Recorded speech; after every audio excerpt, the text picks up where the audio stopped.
May the words of my mouth and the meditations of all our hearts be acceptable in your sight, O God, for you are our strength and our Redeemer. Please be seated. Good morning, Trinity. Good morning. When you go home, tell them of us and say, for your tomorrow, we gave our today. In today's gospel, you heard, you shall love your neighbor and hate your enemy. But I say to you, love your enemies and pray for those who persecute you, so that you may be children of your Father in heaven. In reading those words over the past few days, it caused me to think of what today is and what today means. The year was 1918, November 11th, which is the 11th month, at 11 o'clock a.m. in the morning, when the armistice was signed that ended the war called the War to End All Wars, World War I. That was 100 years ago today. Not yesterday, not tomorrow, but 100 years ago today. We stand on the cusp of living memory as the war moves from the present to the past, from lived experience into history. And that raises the question today about what it means to remember.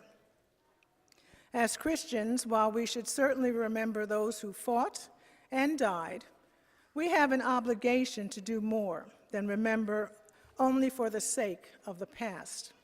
We need also to remember for the sake of the future.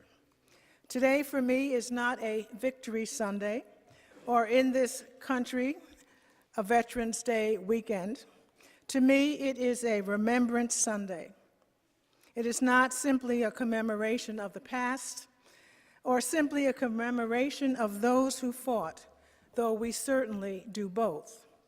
But it's also a day when we remember, not just in order that we might not forget, but in order that we might look forward.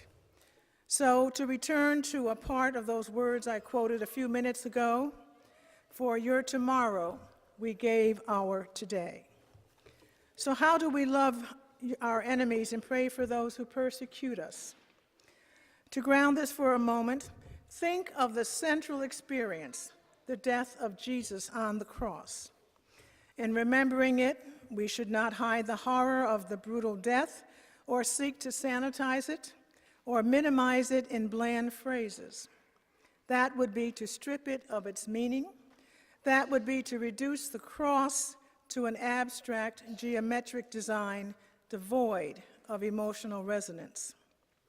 That in turn would transform the cross into a never-ending judicial murder, a gory crucifix and not a cross, from which we cannot tear our eyes away.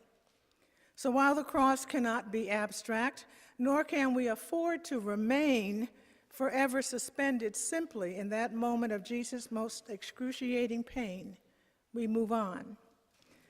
Because what we are called upon to do as Christians is to recognize in his act of today, his message for tomorrow.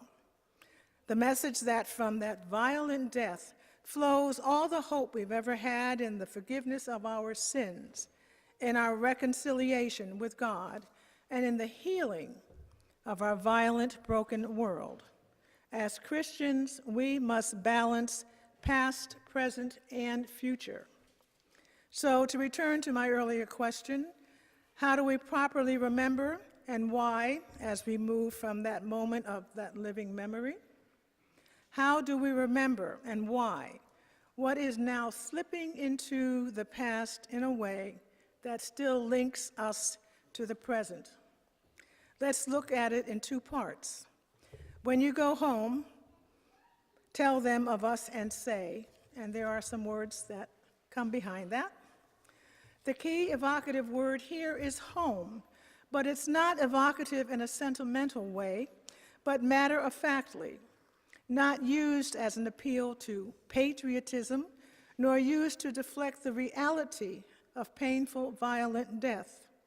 What it does is simply remind us of those who had left their home to fight for their home and who died a long way from it.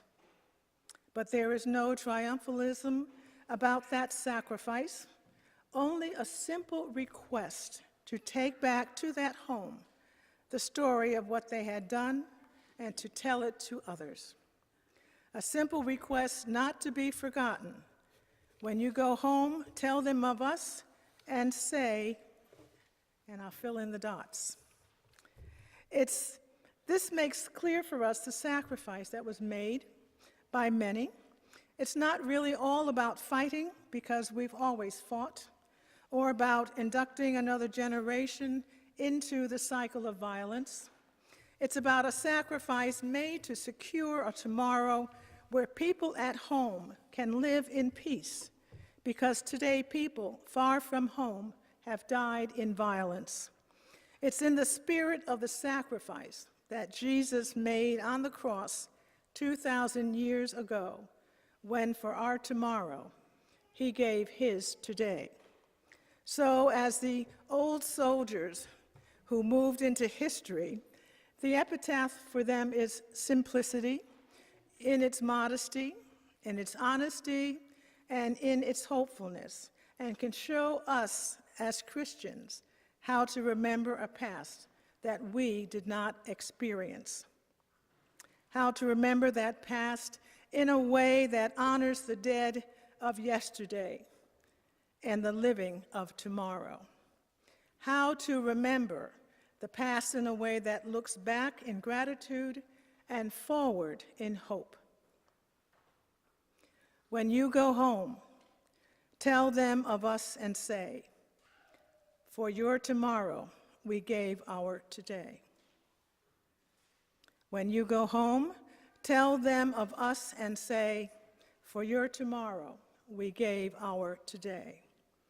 But there is one last thing, because there is more to Christian remembrance than only remembering the sacrifice of others, more than simple gratitude for what they gave. There is also a why to Christian remembrance, not just a how. A why that links the past and the future, here in the present, in honoring the past with gratitude and looking to the future with hope. We are given ourselves an opportunity right now and here, a chance, a gift, an invitation. And so, what is it in another 100 years' time that someone might say you gave today? What is it in 100 years' time that someone might say you did something in the present that they're going to remember in the future? What is it in 100 years' time that someone might remember as the sacrifice inspired by yesterday that you made today for their tomorrow? So remember, when you go home, tell them of us and say, for your tomorrow, we gave our today. What today can each of you give? What for tomorrow will each of you sacrifice? And to that I say, thanks be to God.